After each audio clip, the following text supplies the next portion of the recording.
iPhone 13 on us for every customer. Current, new, everyone. To show the love. How about sushi? I just had sushi for lunch yesterday. How about tacos? Automatic emergency braking, one of 6 advanced safety features standard on every 2022 Chevy Equinox. Find new technology. Find new roads. Chevrolet.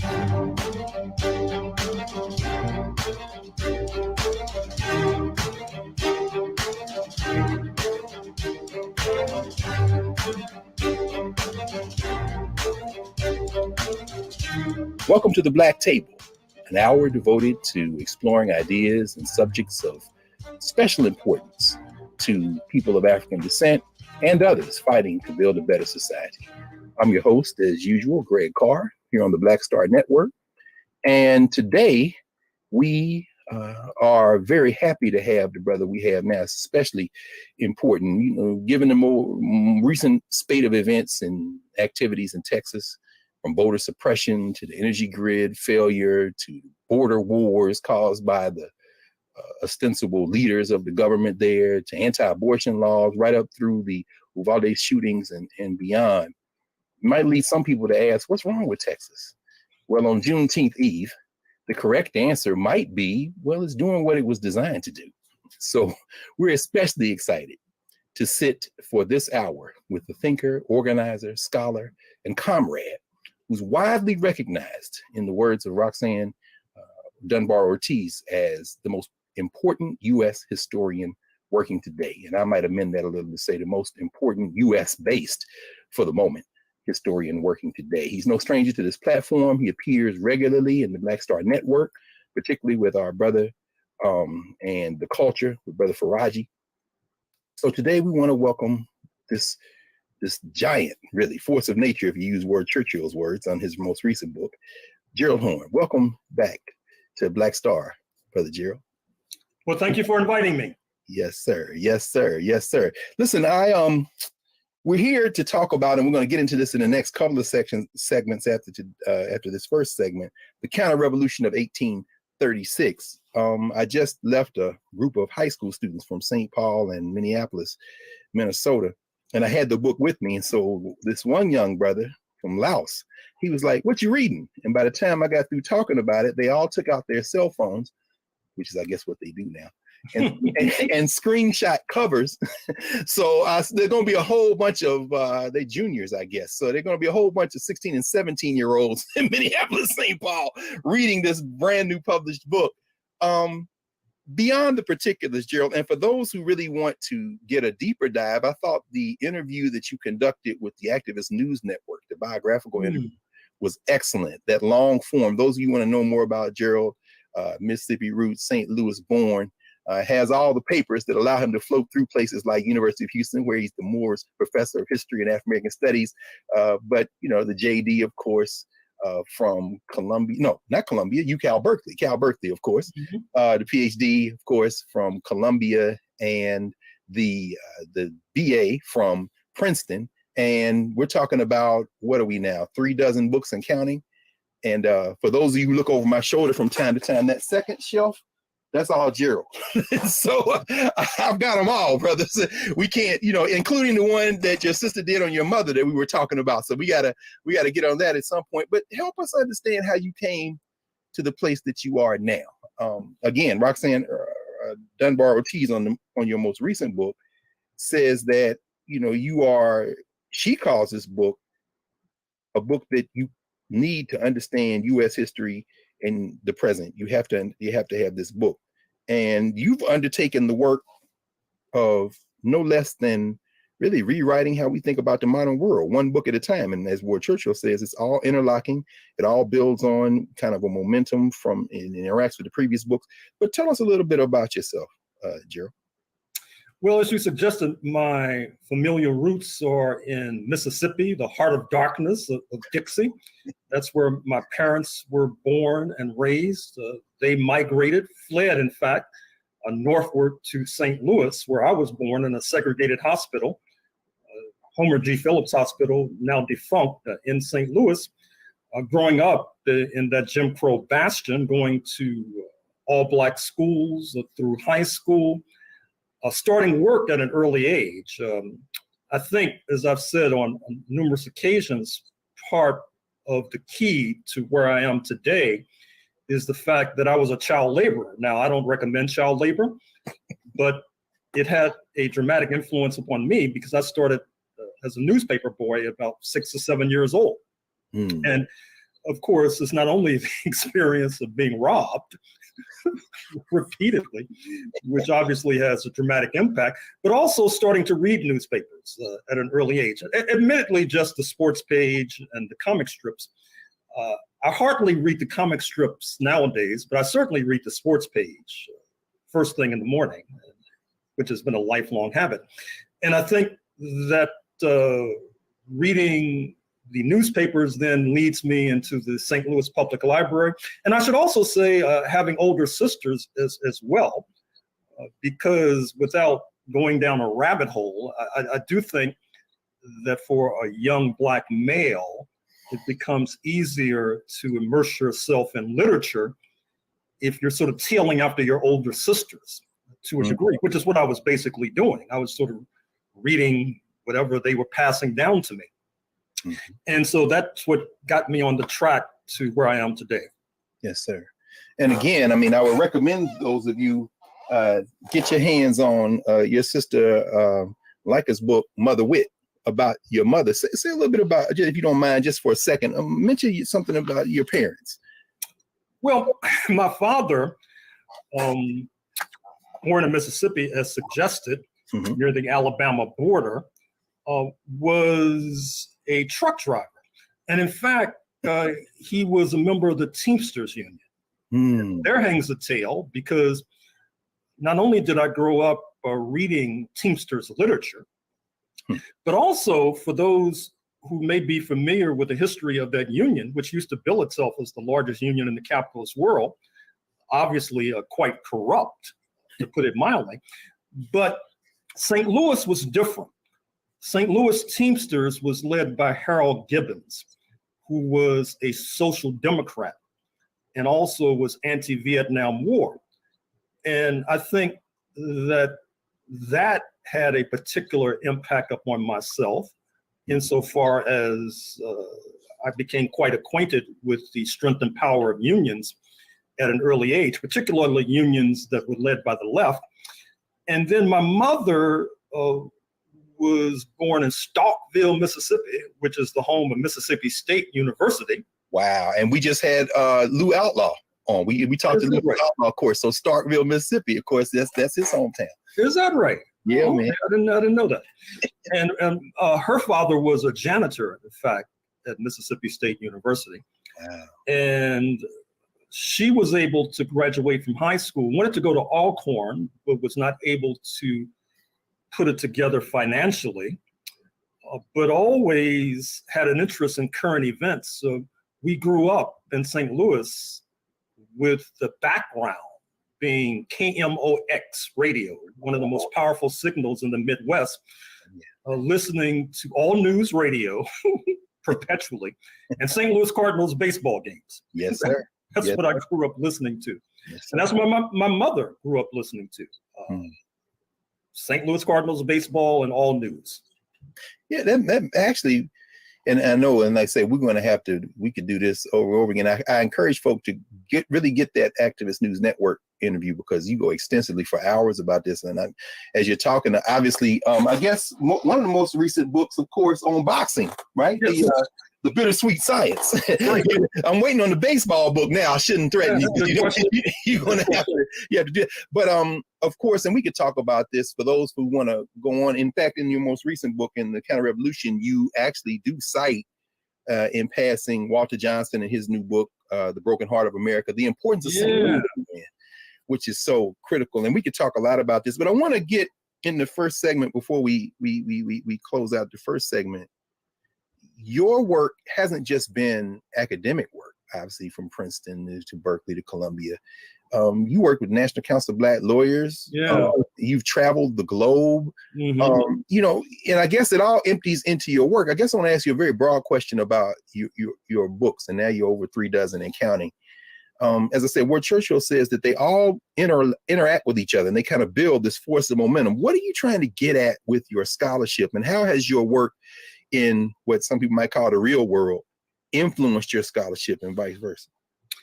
Well, I think that this current book, The Counter-Revolution of 1836, Texas Slavery and Jim Crow and the Roots of U.S. Fascism, I think the very title itself suggests what I'm seeking to accomplish.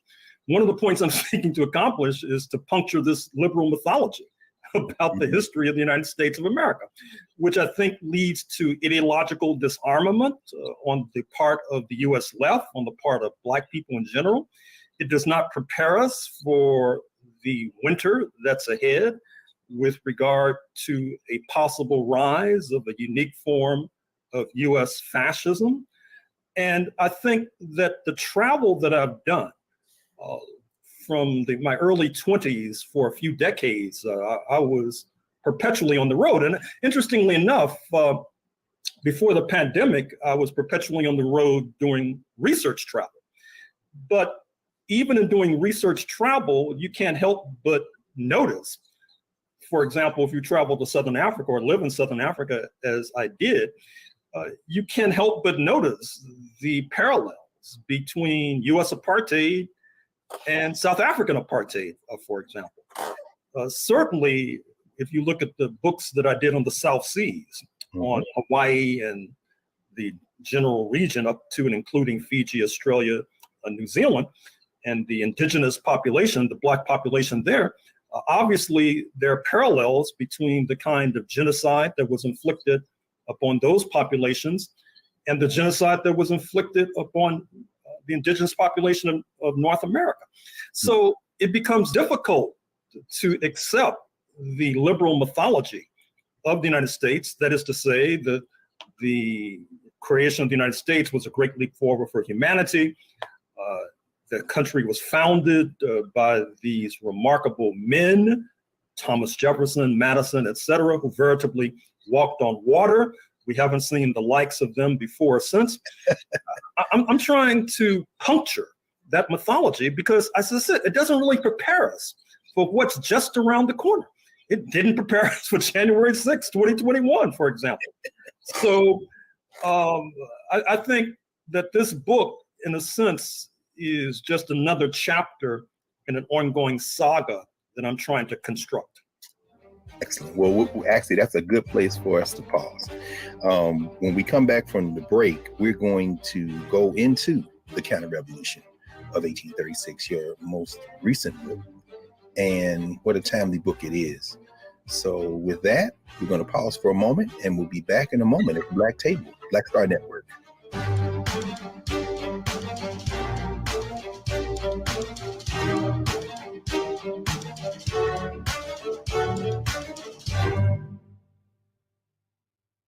Love our new Alexa. It's a Buick. Yeah, Alexa. Buick. Alexa. It's a Buick. It's an Alexa. It's a Buick. It's an Alexa. Coach, that's a Buick. That's an Alexa.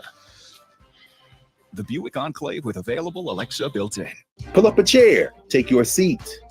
The Black Table with me, Dr. Greg Carr, here on the Black Star Network. Every week, we'll take a deeper dive into the world we're living in. Join the conversation only on the Black Star Network. Verizon just gave us all a brand new iPhone 13. We've been customers for years. I thought new phones were for new customers. We got iPhone 13s too, switched to Verizon 2 minutes ago. Ours were busted, and we still got a shiny new one. Check it out. So wait, everybody gets the same great deal. I think that's the point. iPhone 13 on us for every customer. Current, new, everyone. On any unlimited plan, starting at just $35. All on the network more people rely on.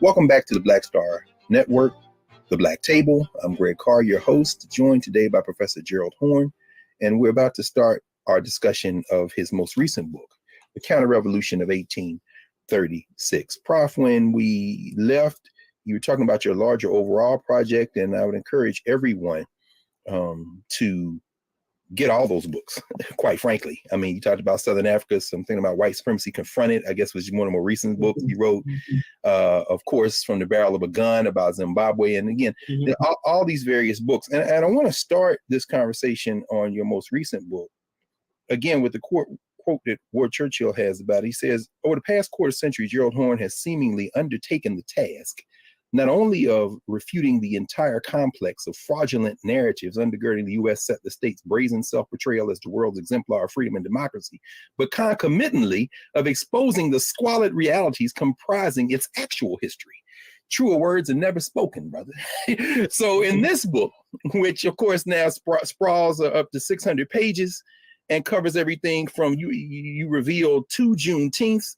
You talk about the Texas Rangers as the above ground version of the Ku Klux Klan. I mean, everything from the framing of how everything we think about, we're going to have to rethink. I wonder if you could take a moment and help us understand Texas. Because at the beginning, throughout the text, and then as you kind of summarize, you talk about Texas both facing west and facing east. And you almost say you can't understand the United States if you don't understand Texas. Settler colonialism, imperialism, race wars. Talk a little bit about why is Texas so important, even beyond its borders in the United States and in the world? Well, Texas today has the largest Black population in the United States of America, which is not accidental, as I shall point out momentarily. But Texas also, in terms of facing west, probably had the most extensive project of liquidation and genocide of an indigenous population in North America, which is really saying something, given what we know about the history of North America, for example. And I think it's particularly the case since Texas contained in the 19th century this militant, fearsome Comanche population in particular, and it took enormous bloodshed to liquidate that population. As well, Texas included a substantial Caddo population, C-A-D-D-O, which had an interlocking directorate with the Black population. And then Texas also had numerous other indigenous populations. So for example, I'm particularly proud of what you'll see on page 26 in a footnote. We oftentimes hear the slogan, understandably, say their name. Well, there I list all of these Native American groupings. Can I bring it just for a second? Because that footnote 104, I will tell you, brother, that man, when I read that, it was like you were pouring a libation. I've never seen that many indigenous names in one place. So what did you? And I saw one of the sources was Paul Berber, Country of the First and the Driven. But yeah, that was deliberate. Then you did that on purpose. Oh, absolutely, because I think that you really can't understand the history of North America without understanding the indigenous question. And I don't think you can understand the indigenous question without understanding the Texas question. Now, let me go back to 1836. Yeah, please do. And by the way, as you do it, I'm thinking about your earlier book, The Counter-Revolution of 1776, which caused quite a stir once the 1619 Project writers became aware your work, pulled you in. It seemed like that set off all kind of fights. But I mean, as you have reframed the beginning of this settler enterprise and the Counter-Revolution of 1776, that book, the Counter-Revolution of 1836, though, it's almost like, no, this is the founding in some ways. I mean, it really blew my mind. So yeah, please, why 1836? And a lot of people might not know Texas didn't start as a state. It was going to be its own country. Exactly. Texas seceded from Mexico in 1836, not least because Mexico, under a president of African descent, speaking of Vicente Guerrero, had moved to abolish slavery and therefore had joined Haiti, revolutionary Haiti, in camaraderie. That means that when Texas seceded and set up an independent state, the Texas Republic, 1836 to 1845, it was the only slave nation in the context of the United States, that is, that bordered an abolitionist state, speaking of abolitionist Mexico. Wow. And as well, Texas saw itself as being in competition with the United States of America, believe it or not. And therefore, the United States of America, not coincidentally, tried to hamper Texas by engineering the so-called Trail of Tears, where they frog marched the Cherokees, the Choctaws, the Creeks, and other Native American groupings from the southeast quadrant of North America, speaking of Georgia in the first instance, across North America to Indian Territory, today's Oklahoma, conveniently for Washington on Texas's northern border. And it was not accidental. They wanted to put a number of disgruntled indigenous peoples on Texas' northern border in order to hamper Texas. But it did not hamper Texas. In fact, what was the symbol you described Oklahoma, the physical shape of Oklahoma, the territory at the time? What did you call it? I think it's a bloody cleaver. Bloody cleaver. hanging over Texas. That's what it resembles. And so what happens is that Texas, as an independent country, becomes a leader of the unlimited African slave trade. In fact, I talk about that in my book on Cuba, Race to Revolution, where already I point out in that text that one of the reasons you have so many Black people in Cuba is because of the Republic of Texas. The Lone Star flag of independent Texas could be found off the coast of Angola, off the coast of Brazil, and certainly off the coast of Cuba. Interestingly enough, in my book on Brazil, I point out that Texas enslavers were also complicit when it comes to understanding why Brazil has the largest Black population on this side of Nigeria, for example. Yes. But alas, independent Texas could not withstand the pressure from independent Haiti, from independent Mexico, from abolitionists in Cuba and North America, and crawled into the Union. Although for the legal eagles in the audience, they may want to take note of the fact that how Texas entered the United States did not necessarily comport with the US Constitution. It should have required a supermajority since it was an independent state, but it was only a simple majority. And so I don't know what people want to make of that, perhaps to expel Texas from the Union. Yeah, well, they love to go, perhaps some of them. Exactly. So I'm not so sure about that. I want to ask you a little bit about how international politics plays a role, because you walk through how France, the fight between, and I love, by the way, one of the things that you always do, you refer to these countries by their capitals. So you talk about these people of African descent who have some fidelity to London.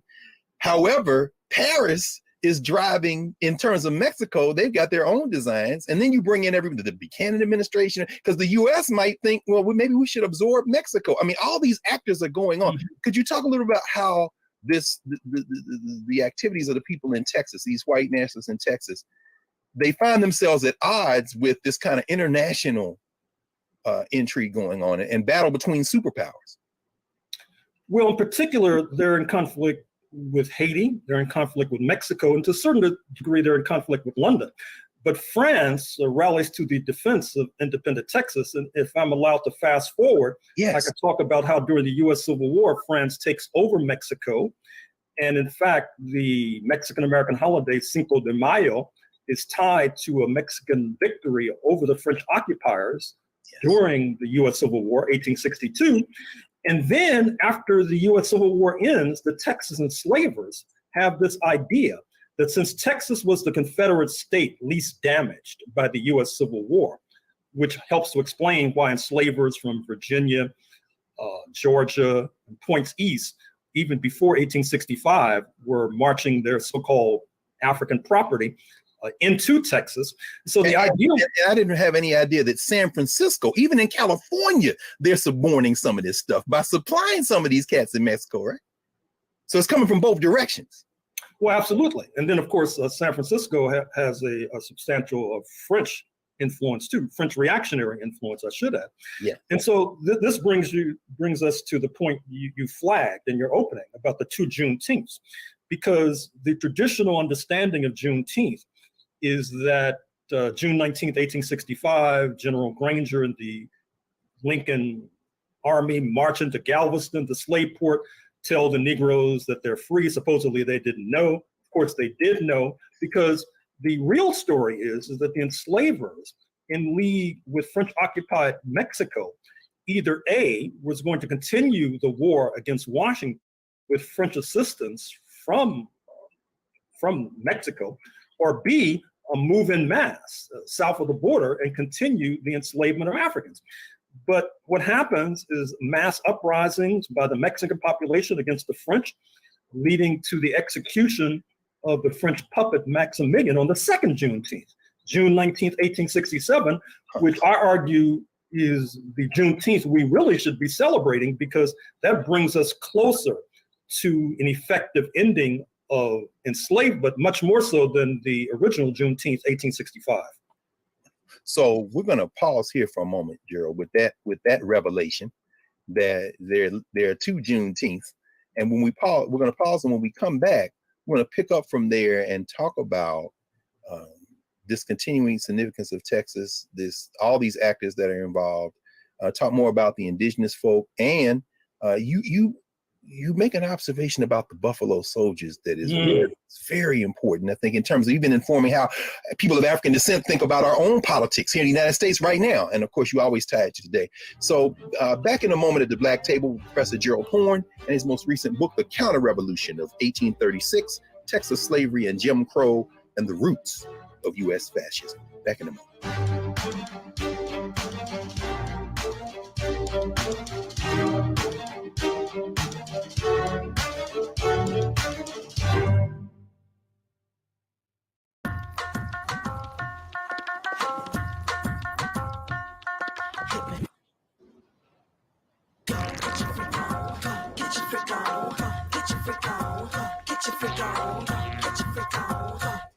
Verizon just gave us all a brand new iPhone 13. We've been customers for years. We got iPhone 13s too. Switched 2 minutes ago, literally right before this. iPhone 13 on us on any unlimited plan for every customer, with plans starting at just $35. All on the network more people rely on. Love our new Alexa. It's a Buick. Yeah, Alexa. Buick. Alexa. It's a Buick. It's an Alexa. It's a Buick. It's an Alexa. Coach, that's a Buick. That's an Alexa. Buick Enclave with available Alexa built-in.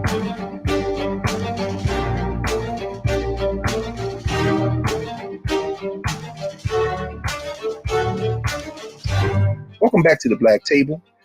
We are continuing our conversation with Professor Gerald Horne, Morris Professor of History, University of Houston, and our most important historian. And he's been that for a very long time. He continues to work.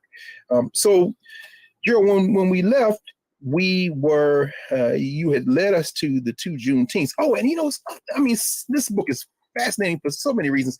You talk about the fact that the last Confederate general to surrender was not in fact a Euro-American. And that opened up, I was on a conversation a couple of weeks ago about Tulsa, and one of the Afro-Indigenous folk in Oklahoma was like, when you say Juneteenth, we kind of chuckle. Could you help us understand how June 19th, 1865 wasn't even the end of the plans for the Confederates to continue to fight? I think you described Appomattox in April of that year as a temporary pause as they regroup, right? Or the cessation of conflict even in what becomes the United States. I mean, you talk a little bit about that in terms of, how they were going to continue this conflict.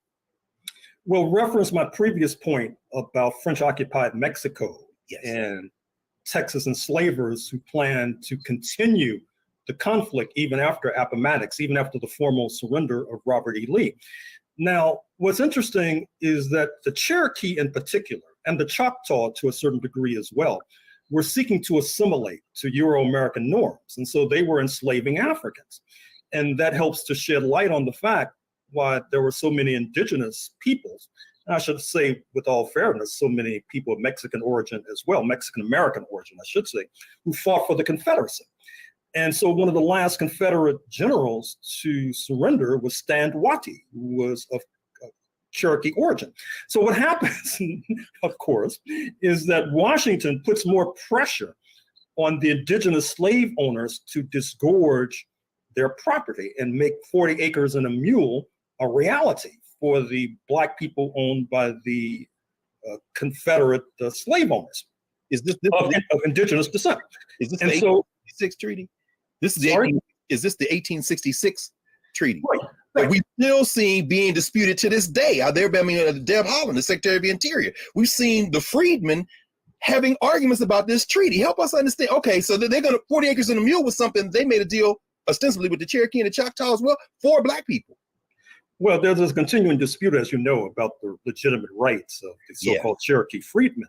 But the point I was going to make is that because there was so much pressure on the indigenous population, the United States, of course, decided to basically punish and pulverize all indigenous people, not just the Cherokee and Choctaw slave owners.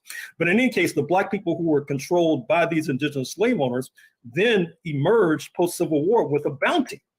That is to say, with property, which then leads us directly into Tulsa, 1921, when the Euro-American settlers invade Greenwood, the Black neighborhood of Tulsa, sometimes referred to as Black Wall Street for whatever reason, and loot, plunder, and pillage, and basically seize all of their wealth and send the Black people fleeing to the four corners of North America or huddling in poverty within Tulsa. And of course, we marked the centenary of the Tulsa massacre just last year in 2021.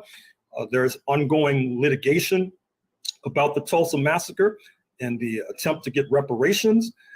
But it's just one more tragic tale. And I should mention another point too, which I should have included in the book, but this shows you why you have to keep reading and keep researching. So I've come to find that Texas had a perverse and cruel form of lynching directed towards Black people, Black men in particular, I should add. That is to say, they would boil them in oil because, as you know, post-U.S. Civil War, oil is uncovered on Texas soil.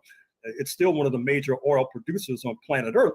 And so what happens is that not only were these Black people boiled in oil, and not only were photographs taken and they're on postcards that you can still find in museums, their digits were amputated and are still probably sitting in pickle jars on shelves in kitchens across Texas.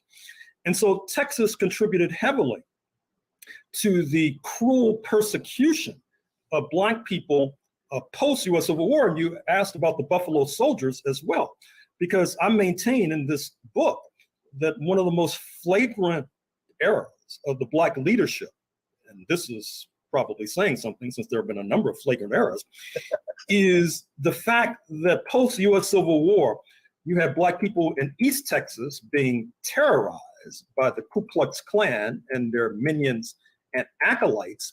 At the same time, in West Texas, as an insignia, an emblem of their newly minted citizenship, you had Black soldiers, the so-called Buffalo Soldiers, who were routing the indigenous population, chasing them off their land, which in some ways is inimical to the Black self-interest. Yes. But on the other hand, it's an emblem and insignia of the newly minted citizenship. Joe, that is so important. One of the great things you do in all your work, and in this book, it just seems like, as I said, that momentum continues, is you peel back and kind of detail what should be the political interests of these various groups. And you leave us to think through what solidarity politics should look like. I was stunned to learn, for example, that the French were contemplating transporting maybe around 1,000 continental African troops from Egypt to fight on the side of their side in Mexico against Black troops in U.S. uniforms and others. But the thing that everyone should oppose, and this is, of course, as we get into our last segment, we really want you to talk about this as well.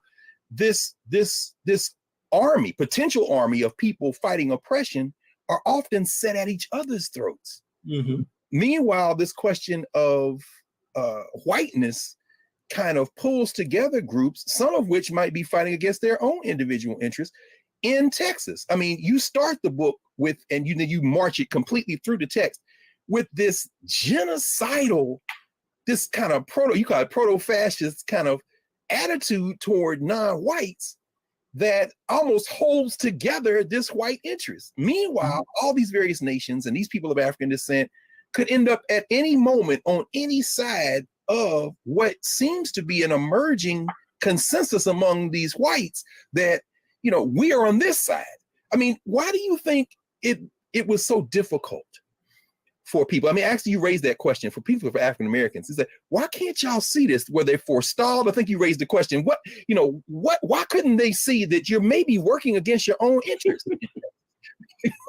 Well, I think it's because the narrative we get, of course, now, the Buffalo Soldiers just celebrated Juneteenth. Everything is folded into this American exceptionalism, or in the case of, as you mentioned, Greg Abbott, Texas exceptionalism, that has us having a fidelity with the settler state, when in fact you're revealing, no. I mean, how do we get to that? What happened, do you think? Well, it's a question I raised repeatedly about the Native Americans, if you'll recall, because I keep asking, and I still continue to wonder, why didn't the Native Americans make more dedicated alliances with London, with Russia, with Haiti, for example, since it was clear that they were outgunned? And you can make the same argument with regard to Black people as well. Why didn't they carry through on some of these alliances that they had effectuated before 1861, but seemingly dropped post-US Civil War, 1865? And then part of the process of puncturing liberal mythology and liberal historiography is this idea that in Texas in particular, the genocide did not only come from the leadership, it came from the bottom up. That is to say that many in the leadership, particularly in Washington, post-1845, post-Texas into the United States, they were confident that they could corral and contain the indigenous population. They put them on Bantustans, or reservations, as we have come to call them. But the grassroots thought that that was a wimpy remedy. They thought that the Native Americans should be liquidated, that they should be wiped out. And I think that's a lesson for today, because even today, we still have the slogan of the 1% versus the 99% without recognizing that a good deal of the 99% are actually supporting the 1%. Yes. So we really should be talking about the 1/3, the Trumpistas, the proto-fascists, against the rest of us, the 2/3. And so I think that liberal mythology does not help in terms of understanding that.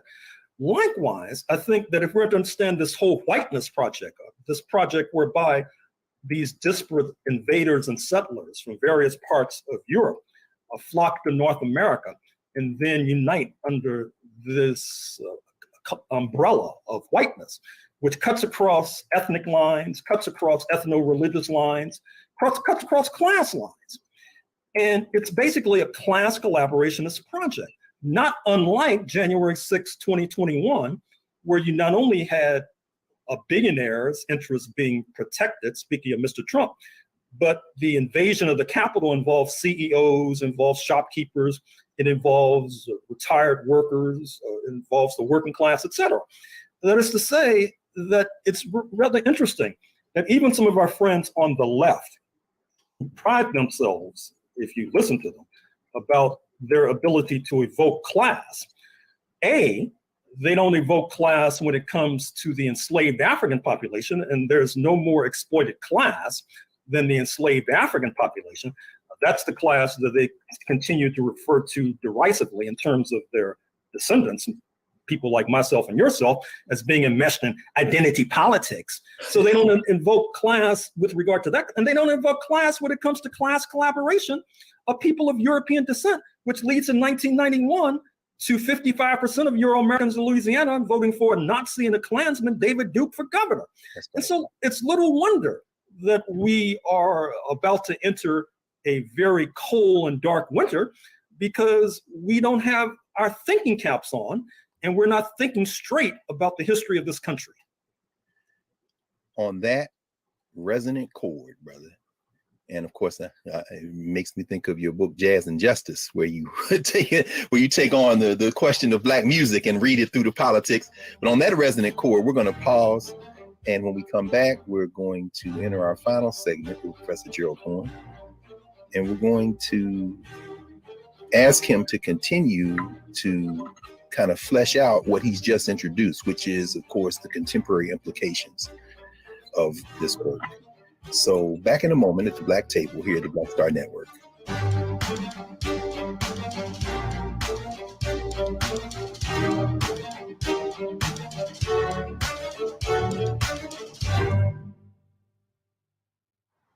How about sushi? I just had sushi for lunch yesterday. How about tacos? Automatic emergency braking, one of 6 advanced safety features standard on every 2022 Chevy Equinox. Find new technology. Find new roads. Chevrolet. We're all impacted by the culture, whether we know it or not. From politics to music and entertainment, it's a huge part of our lives, and we're going to talk about it every day right here on The Culture with me, Faraji Muhammad, only on the Black Star Network.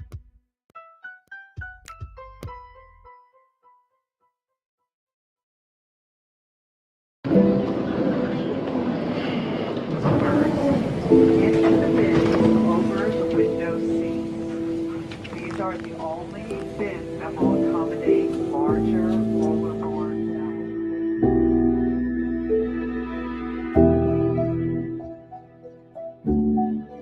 put 10 in here? 10, and you don't come out till you die. And you eat him, you eat who breathes. Oh my God.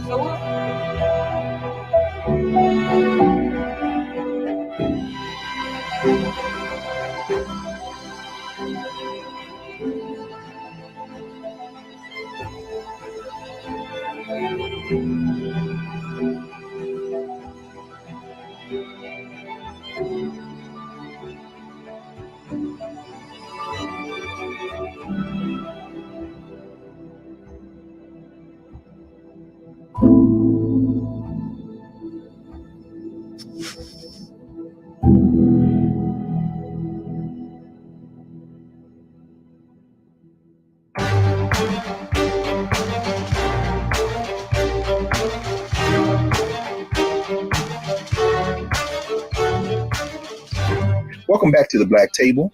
Greg Carr here at the Black Star Network, and we are joined by our brother and comrade, Gerald C. Horne, and we're discussing his book, The Counter-Revolution of 1836. And Prof, you led us right to the end of your book. And, you know, this book of 25 chapters, or 23 chapters, 600 pages, you, in the later chapters, take us through what happens in Texas after the 19th century, voter suppression, the white primaries, the fight against that, and you lead us right up into today. Why is it, what lessons can we learn? I'll go at it that way. What lessons can we learn from Texas? And, you know, not only as a metaphor from the United States, and I love what you quote a scholar, I don't know if I can put my finger on the page number now, but you call the United States a prison of nations. A prison of nations. And, you know, often people say, well, this our nation. Is who is we? Who is our? You know, what do you see ahead in terms of Texas? And we'll have to continue the conversation at some point, because I wanted to ask you about the Compromise of 1850 in California. I mean, all of what was Mexico at one time. And you all, when you all read Gerald Horne, you always do this, Prof. Whatever you're writing about historically, at some point in the rhythm of what you're talking about in the specific moment, you will then say, and it continues today, or as we see today. So help us understand, what are the implications of this book for today, both in Texas and in the United States? Well, let's work our way backwards. Yes, we know that today, Texas is a bastion of this demagogy about anti-critical race theory, which is seeking to circumscribe the accurate and adequate teaching of history, particularly the history of slavery and Jim Crow. Texas is in the vanguard of clamping down on women's reproductive freedom with regard to this perversely innovative anti-abortion law, which creates a bounty to go after both women and their providers, abortion providers. Texas, not coincidentally, helped to give us George W. Bush, who led wars in Iraq and Afghanistan, a former governor. Texas gave us Lyndon Baines Johnson, who led a genocidal war in Indochina. Before Lyndon Baines Johnson, in the 1950s, you had the rise of these Texas billionaires, that is to say, the Hunts of Dallas, the Murchisons of Dallas, the Cullens of Houston. By some measures, were regarded as the richest people on planet Earth. They're all oil men. And of course, you cannot begin to understand the right-wing trajectory of US imperialism today or in past decades without understanding, for example, the crusade against Iran post-1979, the crusade against Venezuela today. And of course, these Texas oil men were a major donor to Senator Joseph McCarthy of Wisconsin, who bequeathed his name to an entire political epic. Speaking of McCarthyism, hysterical anti-communism, and a leader, a governor of Texas during this period, actually was seeking to have the death penalty installed for those who joined the US Communist Party. Texas, even before then, was a lodestar for the Ku Klux Klan by some measures. The Klan had its most populous chapters in Dallas. And speaking of Dallas, how can you understand what afflicts the United States post-1963 without understanding the assassination of John F. Kennedy in Dallas on November 22nd, 1963? Now, let me step away from this gloom and doom and and suggest that the good news is that Texas, because of these historical factors I've outlined, now has the largest Black population in the United States of America, population that thus far has seemed immune to a good deal of the right-wing demagogy. That's good news. Mexico and Texas have had this very unfortunate relationship going back to Texas secession in 1836, but now you see with the Summit of the Americas in Los Angeles taking place as we speak, that the president of Mexico is leading a new hemispheric alliance, that it features socialist Cuba, that it features Venezuela, hopefully will come to feature Colombia after these current elections, hopefully will come to feature Brazil after the upcoming elections. And it's that kind of internationalism that it seems to me that the Black population in Texas needs to plug into, and also that the left population in Texas needs to plug into. And I would also say that given that the mantra from the 19th century was that either Texas would corral us or we would corral Texas. And so I would say that even people in DC, even people from the Atlantic to the Pacific, have an interest in keeping a close eye on Texas, because since it's the second most populous state, it sends a disproportionate number of representatives to the House of Representatives in Washington, which is based on population. It's no accident that Senator Ted Cruz of Texas, Governor Greg Abbott of Texas, are in the vanguard of all these right-wing maniacal policies with regard to handguns that are jeopardizing 10-year-olds in the classroom. So we all have an interest in seeking to restrain and corral Texas, and that's one of the reasons I wrote this book. And that we, of course, is a coalition of people who are really trying to build a different and better society. One of the things that you detail extensively in this text, and it kind of fits, as I say, in the overarching or in the arc of your work, is how much a part of a nationwide sentiment those Texas politics were.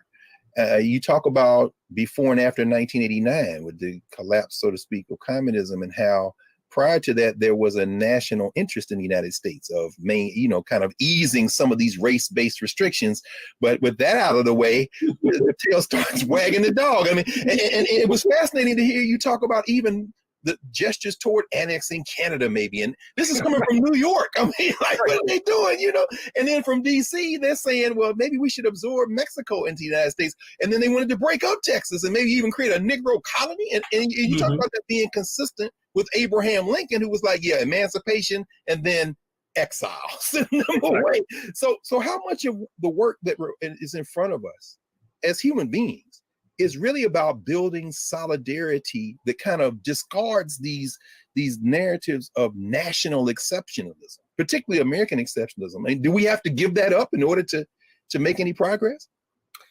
Well, it depends on how you define it. I mean, I think there's a U.S. exceptionalism in terms of the cruelty and perversity of the pain that's been inflicted upon the indigenous population and the African population. I still have trouble wrapping my mind around this idea of boiling Black men in oil post 1865, and then chopping them up into little pieces and distributing that to the audience. And it's sort of a pre-radio, pre-television form of entertainment, because there would be hundreds, thousands, sometimes up to 10,000 people would attend these rituals. And as you know, in my book on the 1500s, I talk about how in the 1500s in England, you had Catholics burning Protestants at the stake. And then the transition from religion to race, which features in the establishment of settler colonialism in North America, you have Catholics and Protestants sometimes linking hands with Jewish Americans as well, and torching Black people at the stake by the late 19th century. So that kind of exceptionalism, I think we have to highlight. But the old exceptionalism, which should be discredited, of the United States as this great leap forward for humanity, that the founding fathers veritably walked on water, that needs to be consigned to the dung heap of history. It's no longer useful. It does not help us to understand the present. It does not prepare us for a future that may very well include a unique form of neo-fascism. And so that's part of the project. That's part of what I'm trying to accomplish in this current text. Well, man, we're near the end, and I want to ask you a question just about your process and rhythm. You know, you're often described as prolific, and I think that word is too small to describe what you do. But you know, I remember one time I was in Houston, and we met. We sat, and I asked you about your process. We were James Conyers, the late James Conyers, and you have been stationary during COVID. You opened this book with saying, "I did the best I could," which, of course, for you is right. But could you talk a little bit about, and this is for young people in particular who want to follow in your rhythms and continue this work, your process. You've been stationary, and yet you've been everywhere, including this venue. So, I mean, how do you go about doing this type of intellectual work when you physically have been constrained by COVID? I mean, by the circumstances. Well, before 2020, I was on the road perpetually. Absolutely. All you have to do is look at the footnotes of my books published over the past quarter century, and you'll get an idea of my travel itinerary. But since February, March 2020, I've been in lockdown. So online, you can find an enormous amount of master's theses and dissertations, which I draw upon. And then I purchased a microfilm reading machine. There's a ton of material, primary source material, that's not online. Everything is not online. And so now I'm plowing through reel after reel after reel. I could continue to do this indefinitely, quite frankly. Gerald, you bought a microfilm machine and then started purchasing microfilm. Or getting it through interlibrary loan. I got it. And you know what's ironic? I know at the institution that I'm at Howard, they threw all the microfiche reading machines away except in special collections, the one in Spingarn. They just got rid of them. But I don't think that's an outlier. I mean, you're helping us understand everything isn't online. No, far from it. I was wondering how because you have all these archival documents, you're sitting there at the house reading them. Exactly. And you know, for the current projects I'm working on, among other projects I'm working on this book on. What you working on? So, okay, the next book is on LA, but I finished the research mostly before the pandemic. Oh, excuse me, on DC, Washington, DC, your hometown. Yes, sir. Yes, sir. Well, I'm saying it now. I claim Philly and Nashville, but I guess I do live in DC. Exactly. So that's next. And then I'm working on a book on Los Angeles, radicalism in Los Angeles in the 60s, the Panthers, Che Lumumba Club, the Cultural Nationalists. Does this continue? You did the book, The Fire Next Time. Is this exactly? It's sort of a sequel to that. It's, you know, the Huey P. Newton papers are all on microfilm. It's 99 reels. Eldridge Cleaver's letters are on microfilm, for example. I'm looking at the trial transcript of the Angela Davis trial, which is quite fascinating. Leo Branton, it's the Tennessee State. Absolutely. Former lawyer for Nat King Cole and Jimi Hendrix. Yes, sir. It's 13 rolls of microfilm for the Angela Davis trial. So, and then, of course, I'm going to do this book on Northeast Africa, Egypt, Ethiopia in the late 19th century. Obviously, a good deal of that material, too, will be on microfilm. So I have enough. I could stay stationary indefinitely. And just put out pandemic retreats. Yes, sir. In fact, we'll end with this. I'll never forget one time you were here in DC, and folks, what Gerald's saying is true. Everybody in whatever archive you visit thinks you live in that city. People just think you live in DC because you're between the National Archives and the Library of Congress. You hear so much. I remember one time we were talking, and I asked you, Gerald, how do you called it ruthless synthesizer? That's right. So when you're looking at documents, let's end with that. When you're looking at, and this is for everybody, I don't care if you're in the first grade, fifth grade, college, grad school, or just want to do research on your own. When you're looking at a primary document, what's your attitude toward that document you're looking at? I mean, you're not just coming to it cold, obviously. Well, one of the things I'm always reminding myself, why am I looking at this document? I ask myself that perpetually. Why am I looking at this document? Yes. And then why am I going to take this particular note? Oftentimes, it might be some sort of pithy phrase. Just yesterday, for example, Howard Moore, you remember Howard Moore, the black lawyer? Yes, sir. Angela. He was telling the judge in the Angela trial that he should be reading James Joyce and Marcel Proust, which I found very strange. So I took a note on that because I might be able to work that in. And so you have to always ask yourself, why am I taking notes? Because you don't want to take notes on a lot of material and then don't use it. and then leave it for somebody else. Yes. When you donate your papers to the Schomburg, for example. So that's part of my.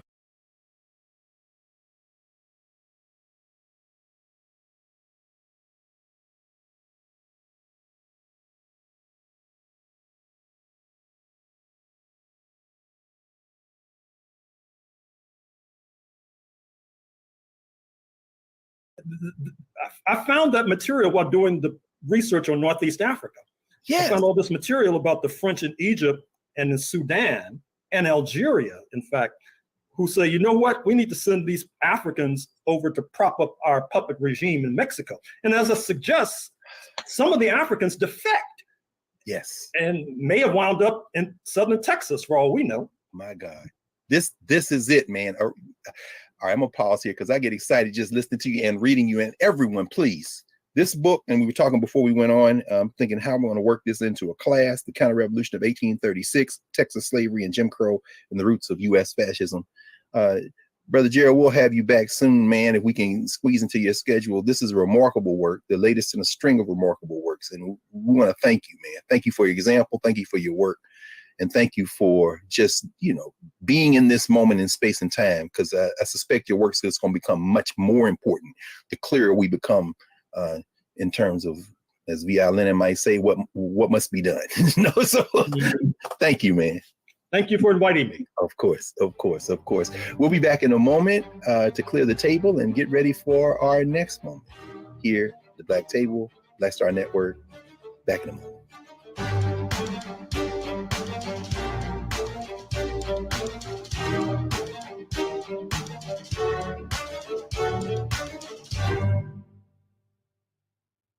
How about sushi? I just had sushi for lunch yesterday.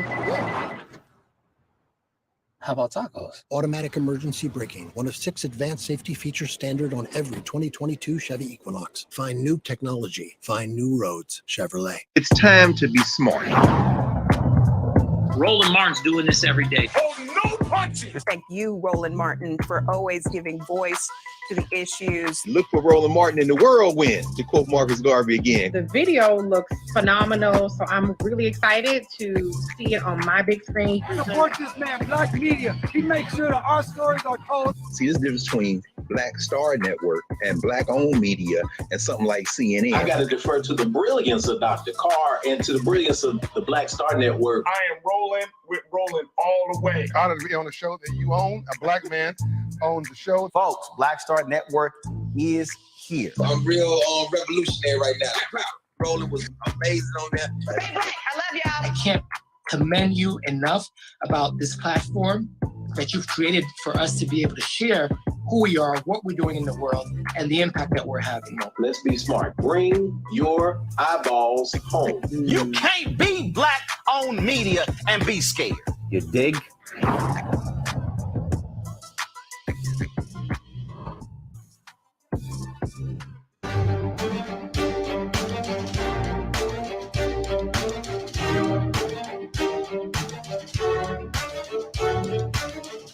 Welcome back to the Black Table. Greg Carr, Black Star Network. We've just spent the hour with Professor Gerald Horne, his latest remarkable book, The Counter-Revolution of 1836, and in the epilogue of that book, in a section called The Struggle Continues, Professor Horne writes the following. Amid the gloom and doom, there remains room for optimism. Early in 2021, Martin Luther King III, son of the slain Nobel laureate, arrived in Oaxaca for the 190th anniversary of the death of Mexican President Vicente Guerrero, who in 1829 unleashed abolition of slavery, which then sparked Texas secession, then Civil War, then delivering us to the complicated present. He was accompanied by President Andrés Manuel López Obrador and was welcomed in turn by the population of African descent, which was estimated about 5% in Oaxaca and 2% nationally. In extending the hand of friendship across the border, this development of a foreign policy from below is a surefire way to block the ascendancy of a recrudescent fascism. Gerald Horne has always showed us the way to think about our relationships to each other in a world hell-bent on oppressing those who haven't yet put their power together And with this book, we get a roadmap as to what has been done and what we can do to stop that type of oppression. So we'll see you next week. Happy Juneteenth for everyone who observes it. And get this book so you can understand why you should not stop there.